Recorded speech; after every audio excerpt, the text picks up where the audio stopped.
খলিফা ওমর রাদিয়াল্লাহু তাআলা বলতেছেন, মানুষগুলো শুনো, যারা আল্লাহর রাস্তায় শহীদ হয় তারা কখনো মরে না, বাল আহইয়াউন ইনদা রাব্বিহিম ইরযাকুন, বরং কবরের মধ্যে আল্লাহ রাব্বুল আলামিনের পক্ষ থেকে তাদের রিজিকের ব্যবস্থা হয়। সুবহানাল্লাহ।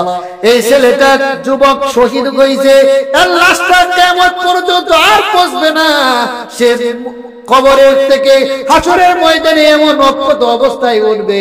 সুতরাং হাতটা যেখানে ছিল সেখানে রেখে দাও, এবং যে অবস্থায় কবরের মধ্যে ছিল সেই অবস্থায় তাকে রেখে দাও। সুবহানাল্লাহ। হাতটাকে যখন আবার ক্ষত স্থানে রাখলেন, রক্ত বন্ধ হয়ে গেল। সুবহানাল্লাহ। এটাই বলতেছিলাম, ইন্নাল্লাযীনা ক্বালু রাব্বুনাল্লাহ, যারা বলবে রব একমাত্র কে, আল্লাহ, সুম্মা ইসতাকামু, এই কথার উপর যারা অটল থাকবে, অনড় থাকবে, ফালা খাউফুন আলাইহিম ওয়ালা হুম ইয়াহজানুন, কবর, মৃত্যু, হাসর নাসর সম্পর্কে তার কোনো ভয় থাকবে না। দুনিয়ার সহায় সম্পত্তি, জিন এবং ইনসান সম্পর্কে তার কোনো চিন্তা পেরেশানি থাকবে না। সুবহানাল্লাহ। আলহামদুলিল্লাহ সুম্মা আলহামদুলিল্লাহ। মহাপরাক্রমশালী অদ্বিতীয় আল্লাহ সুবহানাহু ওয়া তাআলার দরবারে শুকরগুজার করছি যে মহান রব্বুল আলামিন আমাদেরকে দয়া করে, মায়া করে, মেহেরবানি করে মহান আল্লাহ যুল জালাল ওয়াল ইকরাম তার আজিমুশ শান জুমআর নামাজ আদায় করার লক্ষ্যে অত্র জামে মসজিদে সময় মতো আসার বসার তৌফিক দান করেছেন। এই জন্য কালিমাতুশ শুকর আদায় করি, আলহামদুলিল্লাহ। সম্মানিত হাজিরিন, মহান আল্লাহ রাব্বুল আলামিন এক অদ্বিতীয়, তার কোনো শরীক নাই। আল্লাহ রাব্বুল আলামিনের সাথে কারো কোনো অংশীদার নাই। আল্লাহ রাব্বুল আলামিন তার জাত, তার শান, তার মান, তার ইজ্জতের সাথে কারো কোনো সমকক্ষতা নাই। সেই আল্লাহ রাব্বুল আলামিন আপনাকে আমাকে এই কথার পরিচয়, এই কথার বুঝ দান করেছেন বিদায় আজকে আমরা মুসলমান। যারা মুসলমান তারা এক আল্লাহই বিশ্বাসী। পৃথিবীতে অনেক জাতি আছে যারা আল্লাহকে আল্লাহ বলে স্বীকার করে, পাশাপাশি তার সাথে আবার শরীক করে নেয়। কিন্তু আল্লাহ রাব্বুল আলামিন আপনাকে আমাকে মুসলমানদেরকে এই কথার বুঝ দান করেছেন যে আল্লাহ এক, অদ্বিতীয়, তার কোনো শরীক নাই। আল্লাহ রাব্বুল আলামিনের রুবুবিয়াত, তার সাথে যদি কেউ অংশীদার থাকতো, সমকক্ষতা থাকতো, তাহলে এই দুনিয়ার নিজাম আর ঠিক থাকলো না। যদি আল্লাহ রাব্বুল আলামিনের সাথে শরীক থাকতো, তার সৃষ্টির সাথে অংশীদার থাকতো, তাহলে এক এক দল এক এক ইলাহ নিয়া, এক একজন এক এক সৃষ্টিগুলো নিয়ে তারা আলাদা হয়ে যেত। আল্লাহ রাব্বুল আলামিন কোরআনে পাকে এটা বলছেন, লাউ কানা ফীহিমা আলিহাতুন ইল্লাল্লাহি লাফাসাদাতা। আল্লাহ রাব্বুল আলামিন বলছেন, লাউ কানা ফীহিমা আলিহাতুন ইল্লাল্লাহ লাফাসাদাতা। এই আসমান জমিন এতদু ভয়ের মধ্যে যদি আরো ইলা থাকতো, এক আল্লাহ যদি না থাকতো, তাহলে লাফাসাদাতা, এই দুনিয়ার মধ্যে ফিতনা ফাসাদ সৃষ্টি হয়ে যেত, দুনিয়া ধ্বংস হয়ে যেত। সুবহানাহু ওয়া তাআলা আম্মা ইয়াসিফুন। এই যে অনেকে অনেক খোদা মেনে নিছে, তার সাথে শরীক করে নিয়েছে। মানুষ যে এই কথা বলে যে আল্লাহ শুধু এক নয়, তার সন্তান আছে, তার যে অংশীদার আছে, আল্লাহ বলেন সুবহানাহু ওয়া তাআলা আম্মা ইয়াসিফুন। মানুষ এই সমস্ত কথা যেগুলো বলে, এগুলো থেকে মহান আল্লাহ পবিত্র, সুবহানাহু। অন্য এক আয়াতের মধ্যে আল্লাহ রাব্বুল আলামিন বলেন মা কানা আল্লাহু মিন ইলাহ মাত্তাখাযাল্লাহু মিন ওয়ালাদি ওয়া মা কানা মা'হু মিন ইলাহিন ইল্লাল্লাহ। যদি আল্লাহ রাব্বুল আলামিনের সাথে আরো কোনো অংশীদার থাকতো, তাহলে ওয়ালা আলা খালাকা বা'দুহুম আলা বা'দ, তাহলে যদি কোনো ইলাহ থাকতো নিশ্চয়ই এক একজনের সৃষ্টি আলাদা আলাদা থাকতো। তো আলাদা আলাদা সৃষ্টি নিয়ে এক একজন ইলাহ এক এক লাইনে চলে যাইত। দুনিয়ার সমস্ত এই যে নিজাম আপনি আমি দেখতেছি, এক আল্লাহর প্রতি বিশ্বাস থাকার কারণে এবং এক আল্লাহ এই সৃষ্টির সব কিছুর মালিক, সৃষ্টির স্রষ্টা থাকার কারণে সবগুলো এক নিজামের উপরেই চলতেছে। আর না হয় এই যে কেউ কেউ বলতেছে আল্লাহ একটা বৃষ্টি খুব দরকার, বৃষ্টির জন্য অনেকে নামাজ পড়তেছি। আবার যারা কৃষি ধান তুলতেছে, যারা ধান কাটতেছে, তারা মনে করতেছে আল্লাহ আর একটা দিন যদি দিয়ে যাইতো, বৃষ্টি না হইতো। কেউ বলতেছে বৃষ্টি না হইলেই না হয়, বৃষ্টির কারণে এক একজন নামাজ পড়তেছি। আবার কেউ কেউ দোয়া পড়তেছে আল্লাহ আর একটা দুইটা দিন যদি ভালো দেয়া যাইতো, তাহলে ধানগুলো উঠাইতে পারতাম। তো দুই দল আছে না, আছে না নাই? তাহলে যদি ইলাহ বেশি থাকতো, তাহলে এক দলের কথা মানলে আর এক দল ক্ষতিগ্রস্ত হইতো, আর এক দলের কথা মানলে আর এক দল ক্ষতিগ্রস্ত হইতো, ঠিক না? তো এই দুনিয়ার নিজাম এটা ঠিক থাকলো না। তো আল্লাহ রাব্বুল আলামিন এক, অদ্বিতীয়, তার কোনো শরীক নাই। এই কথায় বিশ্বাসী বিদায় আমরা কি মুসলমান। যেটা কুরআনুল কারীমের সূরা ইখলাস নামক একটা সূরা আছে, এই সূরা ইখলাসের মধ্যে আপনাকে আমাকে আল্লাহ রাব্বুল আলামিন যে এক, অদ্বিতীয়, একক, কোনো দ্বিতীয় বলতে কিচ্ছু নাই, এটা আপনাকে আমাকে শিক্ষা দেয়। قل هو الله أحد। হে নবী আপনি বলুন আল্লাহ, আল্লাহ হলেন একক, অদ্বিতীয়। আল্লাহুস সামাদ।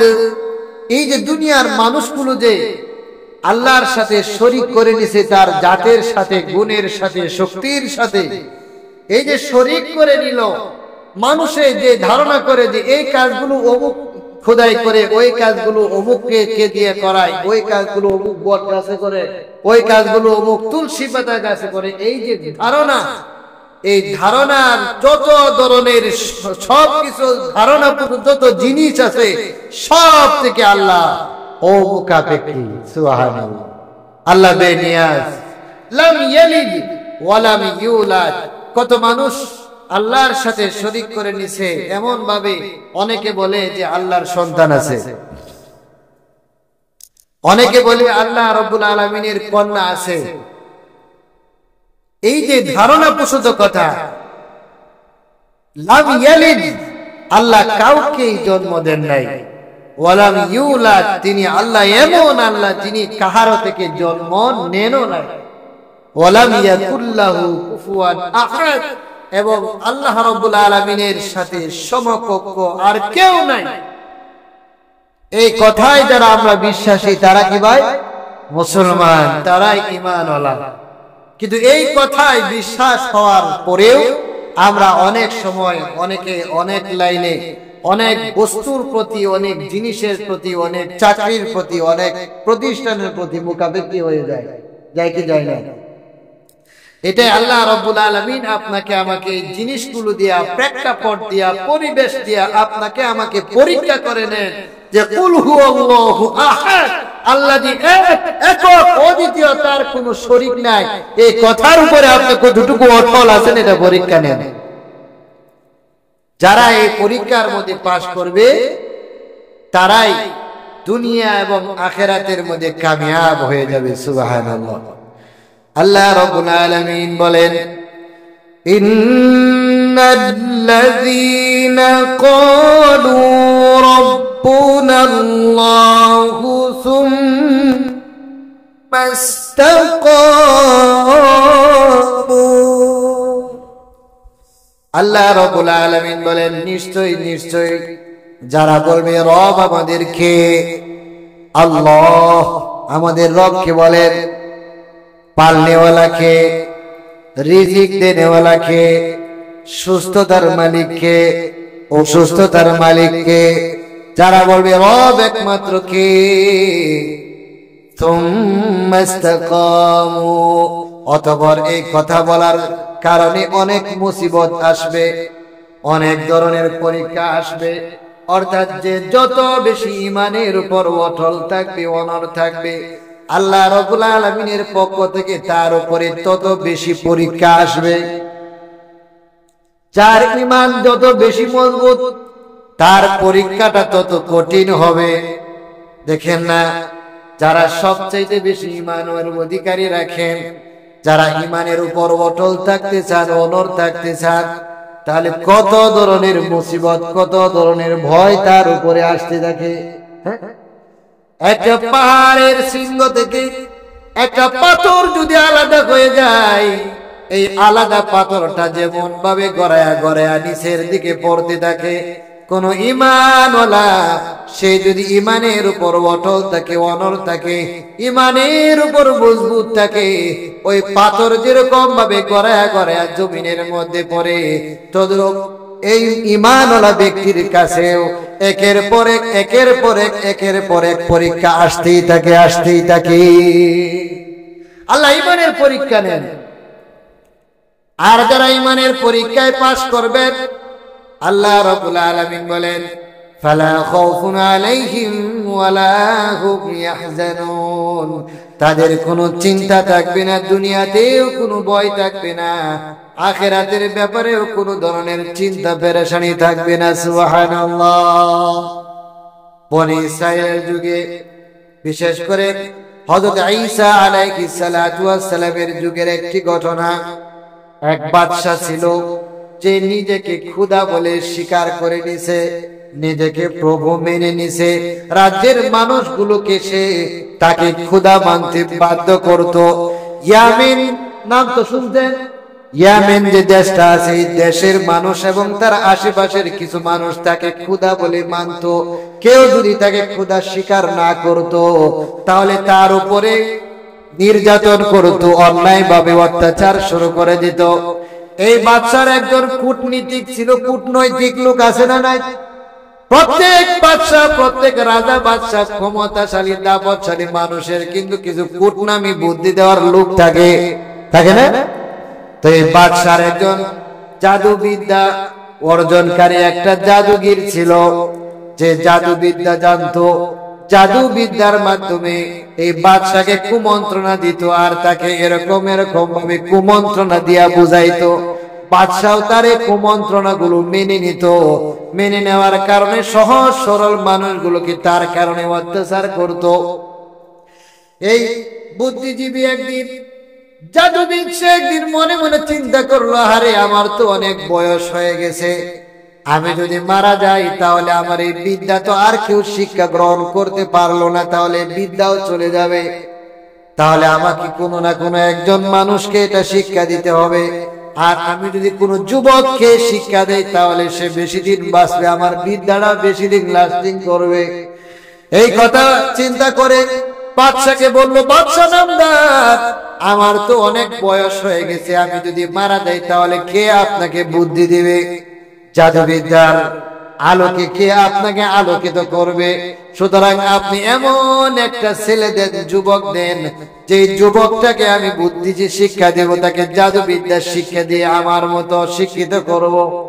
বাদশাহ সারা দেশ খুঁজে একটা শিক্ষিত পোলা, নম্র ভদ্র পোলা বাহির করলো এবং এই ছেলেকে বাধ্য করলো সে যেন নিয়মিত এই জাদুগিরের কাছে আসে এবং জাদুবিদ্যার শিক্ষা নেয়। ওই ছেলে ওই জাদুগিরের কাছে সময় মতো আসে এবং জাদু শিক্ষা করতেছে, কিন্তু তার মনের মধ্যে ভালো লাগতেছে না এই বিদ্যাটা। মনের মধ্যে মন চাইতেছে একটা শিক্ষা, কিন্তু এখানে শিক্ষা দেওয়া হইতেছে আর একটা। এই জন্য বাদশার কথার কারণে সে আসে না, হয়তো তাকে শুলিতে ছড়াইবে, ভয়ের কারণে সেই জাদুবিদ্যা শিখে, কিন্তু তার মনের মধ্যে অস্থিরতা ভাব। আরে আমার তো এই শিক্ষা দরকার ছিল না, আমার মনে তো অন্যটা চাইতেছে। হঠাৎ করে এই ছেলে যেই রাস্তা দিয়ে আসা যাওয়া করে, হঠাৎ করে তার কানের মধ্যে একটা আওয়াজ আসছে, যে আওয়াজের মাধ্যমে একজন আলেম সে কিছু মানুষগুলোকে সে জ্ঞানের আলো শিক্ষা, জ্ঞানের শিক্ষা দিতেছে, এলেমের শিক্ষা, আল্লাহ রাব্বুল আলামিনের শিক্ষা, এই কিছু মানুষগুলোকে শিক্ষা দিতেছে। এই আওয়াজটা তার কানের মধ্যে পৌঁছার কারণে ওই যুবক চলে গেছে ওই মিটিং এর কাছে, ওই মজমায় চলে গেছে, গিয়া সুন্দর করে পিছনে বসে পড়লেন। বৈশা আলেমের কথাগুলো এমন মনোযোগ দিয়ে শুনলেন, আর মনে মনে ভাবতেছেন, আরে আমি তো এই জিনিসগুলোই অনেক দিন যাবত তালাশ করতেছিলাম। সুবহানাল্লাহ। আলেমের কথাগুলো মন দিয়ে শুনলেন, শোনার কারণে আলেমের প্রতি তার মহব্বত জাগছে। যখন মজলিস শেষ হয়ে গেছে, ওই ছেলেটা আবার জাদুবিদ্যা শিখতে হবে, ওইখানে যেতেই হবে। ওই যে রাজদরবারে যাইতেছেন, আর মনের মধ্যে বিভিন্ন কল্পনা জল্পনা আসতেছে, আরে আমি কি আলেমের কথা মানবো নাকি জাদুগিরের কথা মানবো, কোনটা সঠিক? তার কাছে ওই আলেমের কথাটাই প্রাধান্য পাইল। কিন্তু সে যে মজমায় বসার কারণে একটু দেরি হয়েছে। দেরি কেন হয়েছে? এই কারণে জাদুগির তাকে প্রহার করছে, কেন তুমি দেরি করলা, সময় মতো কেন আসলা না? আবার যখন তার কাছে সময় বের করা শেষ হয়ে গেছে, যখন বাড়ির দিকে ফিরবেন, ওই যুবকটা আবার আলেমের কাছে গিয়ে কথা বললেন। আলেমের সাথে তার মহব্বত হয়ে ভালোবাসা হয়ে গেছে, এই কারণে আবার বাড়িতে যাইতে একটু দেরি হয়ে গেছে। এই জন্য বাড়িতে যাওয়ার পরেও তার বাবা মা তাকে বকাঝকা করলো যে এত রাত্র কেন করলে। সুতরাং জাদুবিদ্যার কাছে আসতে হচ্ছে পিঠ না খায়, বাড়িতে যাওয়ার পরেও সে পিঠ না খায়। এরপরেও ওই লোকটা, ওই যুবকটার মনের মধ্যে আলেমের কথাগুলো এমন ভাবে ভালো লাগছে, পিঠ না খাইলেও তার কোনো মনের মধ্যে ব্যথা নাই, কিন্তু এই আলেমের কথাগুলো তার জন্য একের পর এক শুনতেই মন চায়। সুবহানাল্লাহ। এক পর্যায়ে সে মুসলমান হয়ে গেছে। সুবহানাল্লাহ।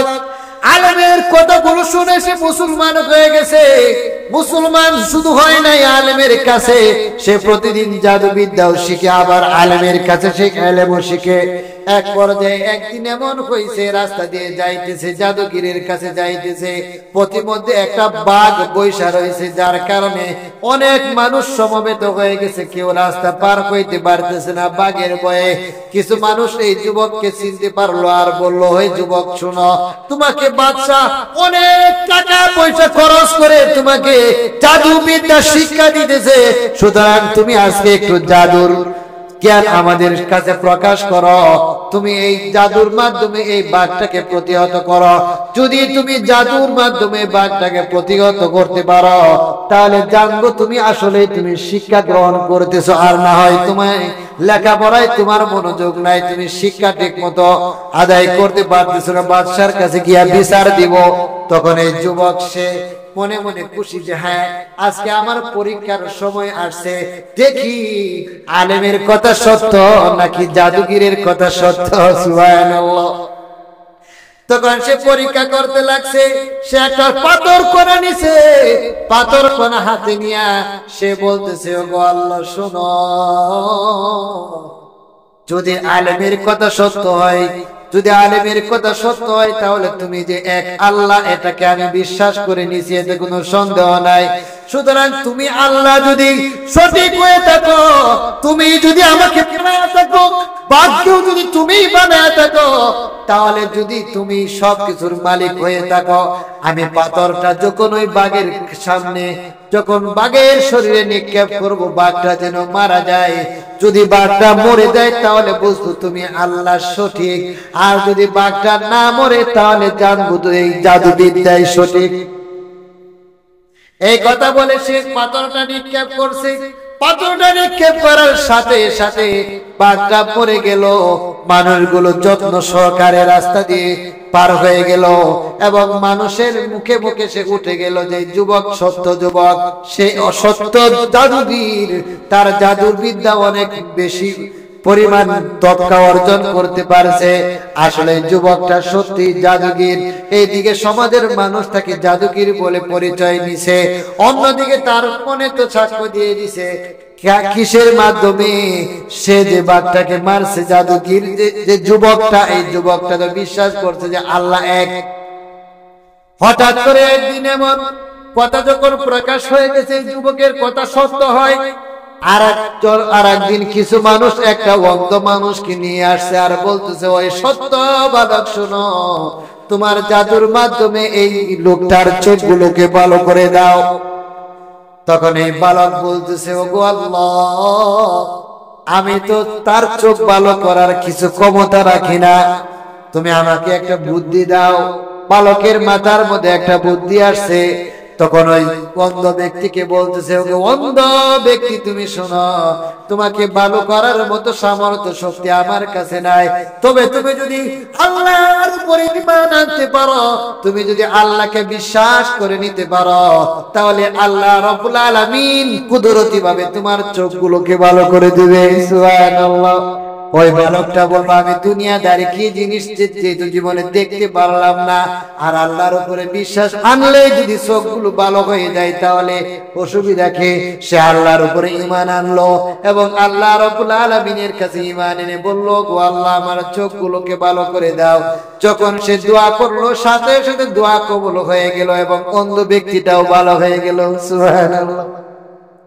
রাজ্যের মধ্যে তার প্রচার প্রসার আরো বেশি বিস্তৃতি লাভ করছে। এক পর্যায়ে এক অন্ধ মানুষ এসে বলতেছে, রাজ দরবারে উপস্থিত থাকা বালক, এই রাজ দরবারে উপস্থিত থাকা অবস্থায় বলতেছে, ওগো বালক, তুমি শোনো, তুমি আমার চোখগুলোকে ভালো করে দাও।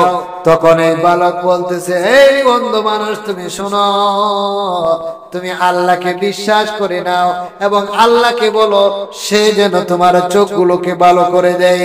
ওই লোকটা আল্লাহর উপরে ঈমান আনলো, সাথে সাথে দোয়া কবুল হওয়ার সাথে সাথে তার চোখগুলোকে ভালো হয়ে গেল। বাদশা সে ভাগে ভাগে আগুন হয়ে গেল। আরে সারা জিন্দেগি দুনিয়ার মানুষগুলো, পুরা ইয়ামিনের মানুষগুলোকে আমাকে প্রভু বলে স্বীকার করেছে, আমি ছাড়া আর কোনো প্রভু ছিল না। তাহলে এমন কে যে আর একটা প্রভু আছে, যে প্রভুর নামে দোয়া করলে দোয়া কবুল হয়ে যায়? বালককে কঠিন ভাবে শাস্তি দিল। অন্ধ মানুষ যেটা ভালো হয়েছে তাকেও কঠিন ভাবে শাস্তি দিল। ওই যে সত্য বালক তাকে কঠিন ভাবে শাস্তি দিল। এবং ঘটনা থেকে শুরু হয়েছে, কারণ উদ্ঘাটন করে বুঝতে পারলো যে ওই যে আলেম মানুষ, আলেমের কাছে গেছে, যাওয়ার কারণে আলেমের কথা মানছে, মানার কারণে সে ঈমান আনছে আল্লাহর উপরে এবং সে যা কিছু বলে সবকিছু কবুল হয়ে যায়। সবকিছুর মূলে হলো ওই আলেম। ওই আলেমকে ডেকে আনছে, আলেমকে ডেকে আনার সাথে সাথে সুলিতে সরায়া আলেমকে হত্যা করছে, অন্ধ ব্যক্তিটাকে হত্যা করছে। কিন্তু ওই যুবকটাকে সে সুলিতে সরায়া মারবে না। বাদশা বলতেছে, আমার মাথার মধ্যে একটা আইডিয়া আসছে, কিন্তু সেনাবাহিনীর লোক দিয়া তাকে পাহাড়ের চূড়ার কাছে পৌঁছায়া দিছে এবং ওই সেনাবাহিনীর লোকগুলোকে বলছে, শোনো, তোমরা যখন তাকে পাহাড়ের চূড়ায় নিয়ে যাইবা, তখন তাকে বলবা সে যেন আমাকে প্রভু বলে মানে। যদি আমাকে প্রভু বলে মানে তাহলে তাকে মারার দরকার নেই, আমার কাছে নিয়ে আসবা। আর যদি আমাকে না মানে, সাথে সাথে পাহাড় থেকে ছেড়ে দিয়ে তাকে নির্মমভাবে হত্যা করবা। ওই যুবক মানুষ সে পাহাড়ের চূড়ায় গিয়া দোয়া করলো, বললো, তুমি যদি আজকে আমাকে মুক্তি না দাও, তুমি যদি আমাকে আজকে না বাঁচাও, তাহলে আমার মরা ছাড়া আর কোনো উপায় নাই। আল্লাহ রাব্বুল আলামিন যে পাহাড় দিয়া দুনিয়ার কম্পন থামাইছে, দুনিয়া সৃষ্টি করার পরে দুনিয়া কাঁপাকাঁপি করতো, যার কারণে আল্লাহ রাব্বুল আলামিন পাহাড় দিয়া দুনিয়াকে পেরেক মারছে। সেই পাহাড়ের মধ্যে আবার ভূমিকম্প শুরু হয়ে গেছে। সুবহানাল্লাহ। ভূমিকম্পের কারণে সকল সেনাবাহিনী মাটিতে পড়ে মারা গেছে। আল্লাহ রাব্বুল আলামিন অলৌকিকভাবে যুবকটাকে বাঁচায়া রাখছে। বাদশার দরবারে আসার কারণে বাদশা আবার আকস্মিক হয়ে গেছে, আশ্চর্যান্বিত হয়ে গেছে আর বলছে, তোমাকে যাদেরকে দিয়া পাঠাইছি পাঠাইছিলাম তারা কই? তখন ওই যুবক বলতেছে আল্লাহ রাব্বুল আলামিন তাদেরকে উচিত শিক্ষা দিয়েছে, অর্থাৎ তারা মারা গেছে। তখন আবার বলতেছে আরো কিছু সেনাবাহিনী ডেকে আনছে, আনার পরে বলতেছে এই শুনো, একে সাগরের মাঝখানে নিয়ে যাও, সাগরের মাঝখানে নিয়ে গিয়া তাকে ডুবাইয়া মেরে ফেলো। সাগরের মাঝখানে নিয়ে যাওয়ার পরে এমন ঘূর্ণিঝড় শুরু হয়ে গেছে, সমগ্র সেনাবাহিনী মারা গেছে। অলৌকিকভাবে আল্লাহ রাব্বুল আলামিন এই যুবককে বাঁচায় রাখছে। সুবহানাল্লাহ। তখন এই যুবক যখন আবার নিরাপদের সাথে, আবার যখন নিরাপত্তার সাথে বাদশার কাছে আসলো, তখন বাদশা আবার আশ্চর্য হয়ে গেল। তখন বলতেছে এই যুবক, কি করলে তুমি মরবা, আমাকে একটু বলো। যুবক বলতেছে তুমি যদি আমাকে শুলিতে চড়ায়া হাজার হাজার মানুষকে একত্রিত করে ময়দানের মধ্যে নিয়া আমাকে যদি শুলি চড়ায়া এই বলে তীর মারতে পারো যে এই ছেলে যেই রবের উপরে ঈমান আনছে তার উপরে ঈমান আনে, তার নামে আমি এই তীরটাকে নিক্ষেপ করলাম, এই কথা বলে যদি তুমি আমার গায়ে তীর মারতে পারো তাহলে আমি মরবো, আর নয় দুনিয়ার যত বুদ্ধি আছে সব বুদ্ধি ফেল হবে, আমি কিন্তু মরবো না। আমাকে লক্ষ লক্ষ মানুষের সামনে হাজির করো এবং এই কথা বলে তীর মারো যে এই ছেলেটা যে রবের উপরে ঈমান আনছে তার নামে তীর মারলাম। এই কথা বলে যদি তুমি তীর মারতে পারো তাহলে আমি মরবো। ঠিক তাই হলো। প্রায় 20,000 মানুষকে জমা করলো, জমা করার পরে শুলিতে চড়াইলো এবং এই কথা জুড়ে উচ্চারণ করে বলল যে যে ছেলেটাকে আমি মারতেছি এই ছেলে যে রবের উপরে ঈমান আনছে সেই রবের নামে আমি তীরটাকে নিক্ষেপ করলাম। এই কথা বলে বাদশা তীর মারছে। তীর মারার সাথে সাথে তীরটাকে কানের উপরে ওই যে ওই কানে লাগার কারণে ওই যুবকটার মাথা থেকে এমন ভাবে রক্তক্ষরণ শুরু হইল, এক পর্যায়ে তার ভিতর থেকে প্রাণ পাখিটা চলে গেল, তিনি শহীদ হয়ে গেলেন। সুবহানাল্লাহ। সমস্ত মানুষ যারা উপস্থিত ছিলেন তাদের মধ্যে কৌতূহল সৃষ্টি হয়ে গেছে, আরে এই ছেলেটা কেমন রবের উপর ঈমান আনছে, সেই রবের নামে তীর মারার কারণে মরছে, আর নয় মরতো না, সেই রব সম্পর্কে জানা দরকার। সুবহানাল্লাহ। মানুষের মনের মধ্যে কৌতূহল সৃষ্টি হয়ে গেছে। কারো কারো মধ্যে 20,000 মানুষ, কারো কারো মধ্যে 1,20,000 মানুষ এই কৌতূহলে আগ্রহী হয়ে আল্লাহ সম্পর্কে রিসার্চ শুরু হয়ে গেছে। 1,20,000 মানুষ ঈমান এনেছে। সুবহানাল্লাহ। যখন সমস্ত মানুষ ঈমান আনছে বাদশার মাথা নষ্ট হয়ে গেছে, বাদশার মাথা নষ্ট হয়ে গেছে। বাদশা বলতেছে আগুনের, তোমরা সবাই বড় বড় করে গর্ত করো আর গর্তের মধ্যে আগুন জ্বালাও, আমি এই সমস্ত মানুষগুলোকে আগুনে পুরাইবো। সমস্ত মানুষগুলোকে ধরে ধরে যখন আগুনে পুরাইতেছে তাদের ঈমান এমন ঈমান, গর্তের মধ্যে দাও দাও করে আগুন জ্বলতেছে। একের পর এক মানুষকে, একজন মুসলমানদেরকে গর্তের মধ্যে ছাড়তেছে আর আগুনে পুড়ে বর্ষা হইতেছে, কিন্তু মনের মধ্যে কোনো ধরনের দ্বিধা নাই, কারণ তারা ঈমান আনছে কার উপরে? ইস্তেকামত থাকতে হবে কার উপরে? এমন ভাবে সমস্ত মানুষকে আগুনে পুড়ে হত্যা করতেছে। এক পর্যায়ে একটা মহিলা ছিল, যে মহিলার কোলের মধ্যে দুধ পানকারী একটা সন্তান ছিল। এই মহিলাটা বিচলিত হয়ে গেছে, মহিলাটা কান্না করতেছে, আরে আমি মরলে না মরতাম, কোনো অসুবিধা নাই, আমার বাচ্চার কি হবে? যখন মহিলার মনে এরকম ইতস্ততা আসলো আর মহিলা কান্না করতে শুরু করলো, বাচ্চা শিশু তোদের শিশু কথা বলতে শুরু করলো। সুবহানাল্লাহ। আচ্ছা শিশু বলতেছে, গো মা তুমি শোনো, বিচলিত হইও না, তুমি মোটে ঘাবড়িয়ে যেও না, তুমি মরতে দেরি, জান্নাতে প্রবেশ করতে দেরি হবে না। সুবহানাল্লাহ। 6 জন বাচ্চা শিশু, 6 জন কুলের শিশু, দুধ পানকারী শিশু ছোট্ট সময়ে কথা বলেছিলেন। এর মধ্যে একটা শিশু হলো আসহাবে উখদুদ, সাহেবে উখদুদ। এটা হলো সাহেবে উখদুদ, যিনি মায়ের কোলে বসে মাকে সান্ত্বনা দিছে, মা তুমি চিন্তা করো না, বিচলিত হইও না, তুমি আগুনে পুড়ে মরতে দেরি, জানতে যেতে দেরি হবে না। সুবহানাল্লাহ। তো এমন যুবক, যে যুবক ঈমানের উপরে অটল অনড় থাকার কারণে লক্ষাধিক মানুষ ঈমান আনছে এবং লক্ষাধিক মানুষ ঈমানের নূরে আলোকিত হওয়ার পরে শাহাদাতের মর্যাদা লাভ করেছেন এবং জান্নাতের দরজা পাইছেন। সুবহানাল্লাহ। তৃতীয় খলিফা, ইসলামের দ্বিতীয় খলিফা খলিফা উমর রাদিয়াল্লাহু তাআলা আনহুর সময় ওই যুবক ইয়ামানে যেখানে তাকে কবরস্থ করা হয়েছিল, ওই যুবকের কবরটাকে খনন করার পরে দেখলেন যেমন অবস্থায় তাকে কবর দেওয়া হয়েছে, ওই যখন তীর মেরেছিল, তীর মারার সময় হাতটা এখানে ধরছিলেন, এখানে ধরা অবস্থায় শত শত বছর পর্যন্ত তার লাশটা অক্ষত রয়েছে। সুবহানাল্লাহ। লাশটাকে উঠাইলেন, তো মানুষগুলো লাশটাকে উঠাইলেন, উঠানোর পরে হাতটা যখন সরাইলেন সাথে সাথে রক্ত পড়া শুরু হয়েছে। খলিফা ওমর রাদিয়াল্লাহু তাআলা আনহুর কাছে খবর পৌঁছানো হয়েছে এমন এমন অবস্থা। খলিফা ওমর রাদিয়াল্লাহু তাআলা আনহু বলতেছেন, দুনিয়া মানুষগুলো শুনো, যারা আল্লাহর রাস্তায় শহীদ হয় তারা কখনো মরে না, বাল আহইয়াউন ইনদা রাব্বিহিম ইরযাকুন, বরং কবরের মধ্যে আল্লাহ রাব্বুল আলামিনের পক্ষ থেকে তাদের রিজিকের ব্যবস্থা হয়। সুবহানাল্লাহ। এই ছেলেটা যুবক শহীদ হয়েছে, আর লাশটা কিয়ামত পর্যন্ত আর পৌঁছবে না, সে কবরের থেকে হাসরের ময়দানে এমন অক্ষত অবস্থায় উঠবে। সুতরাং হাতটা যেখানে ছিল সেখানেই রেখে দাও, এবং যে অবস্থায় কবরের মধ্যে ছিল সেই অবস্থায় তাকে রেখে দাও। সুবহানাল্লাহ।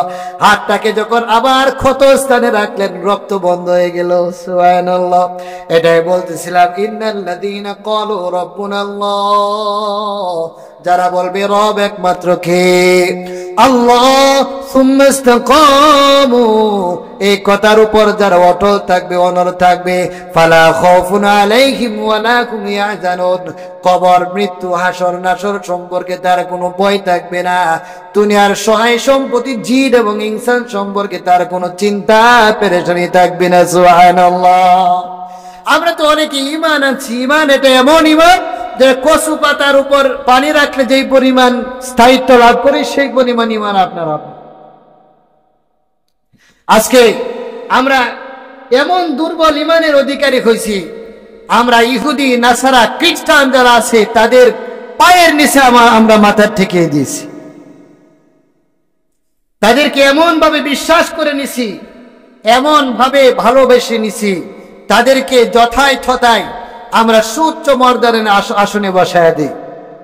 যে খ্রিস্টানেরা লক্ষ লক্ষ আলেমকে ফাঁসিতে ঝুলাইয়া মারছে, যে খ্রিস্টানেরা লক্ষ লক্ষ মুসলমানদেরকে গুলি করে আগুনে পুড়ে হত্যা করছে, যে খ্রিস্টানেরা এই যে স্পেনে 7 লক্ষ মতান্তরে 6 লক্ষ মুসলমানদেরকে, মুসলমানদের মসজিদ, রাজধানীর কোর্ডোবায় যে বিশাল বড় মসজিদ ছিল, এই মসজিদের মধ্যে ঢুকায়া আগুন জ্বালায়া হত্যা করছে, তাদেরকে সাগরের ওপারে পাঠায় দিবে এই কথা বলে লক্ষ লক্ষ শিশু মা বোনদেরকে ডুবায়া হত্যা করছে। যে খ্রিস্টানেরা সারা পৃথিবীতে শান্তির বাণী বলে বলে ইহুদি খ্রিস্টান এক হয়ে গিয়ে ফিলিস্তিনের মুসলমান ছোট ছোট শিশুদেরকে, মা বোনদেরকে অন্যায়ভাবে হত্যা করতেছে, সে খ্রিস্টানদেরকে এমন ভাবে ভালোবাসি, তাদের পায়ের কাছে আমরা আমাদের মাথা নত করে দিছি, তাদের কৃষ্টি, কালচার, তাহজিব, তামাদ্দুন আমরা গ্রহণ করে নিছি। তাহলে আপনি আমি কেমন মুসলমান?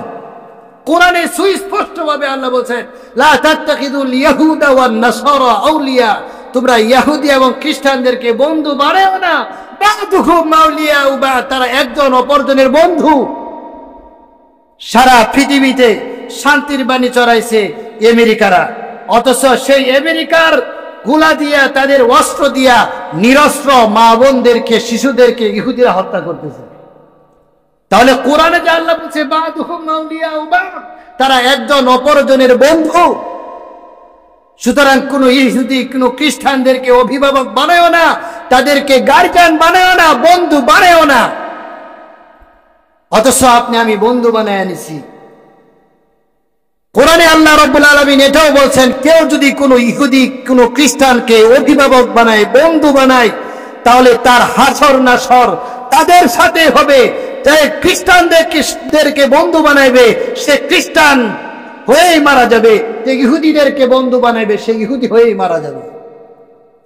এই জন্য কোনো ইহুদি, কোনো খ্রিস্টান, সে যতই আপনাকে কিস্তি দেখ, সে যতই আপনাকে গরু ছাগল হাঁস মুরগি দেখ, যতই আপনাকে শান্তির বাণী শোনাক, তারা কোরআনের ভাষায় তারা আপনার আমার সমস্ত মুসলমানদের কিয়ামত পর্যন্ত সমস্ত মুসলমানদের প্রকাশ্যে শত্রু, তারা প্রকাশ্যে দুশমন। সুতরাং আল্লাহ বলছে শত্রু, আল্লাহ বলছে দুশমন। কোন দুশমন সে কখনো আপনার বন্ধু হতে পারে না। সুতরাং ঈমান আনছেন, ঈমানের উপর অটল থাকেন, অনড় থাকেন। কোন খ্রিস্টান কোন ইহুদিদেরকে বন্ধু বানায়েন না, কোন খ্রিস্টান কোন ইহুদির কৃষ্টি কালচার গ্রহণ করেন না। ঈমানের উপর অটল অনড় থাকেন। যদি অটল থাকতে পারেন, মুসলমান কি জিনিস যদি বুঝে থাকবে না, লা তাখাফু ওয়ালা তাহসানু, দুনিয়াতেও কোনো ভয় থাকবে না, আখিরাতের বিচার হাসর নাসর মিজান ফুলসিরাত সম্পর্কে কোনো চিন্তাও থাকবে না। সুবহানাল্লাহ। আল্লাহ তাআলা আপনাকে আমাকে প্রকৃত ঈমানদার বানায়া দিন, প্রকৃত মুসলমান বানায়া দিন। ঈমান ইসলামের উপর অটল অনড় থাকার তৌফিক দান করুন। আমা তাওফীকি ইল্লা বিল্লাহ। যারা সুন্নাত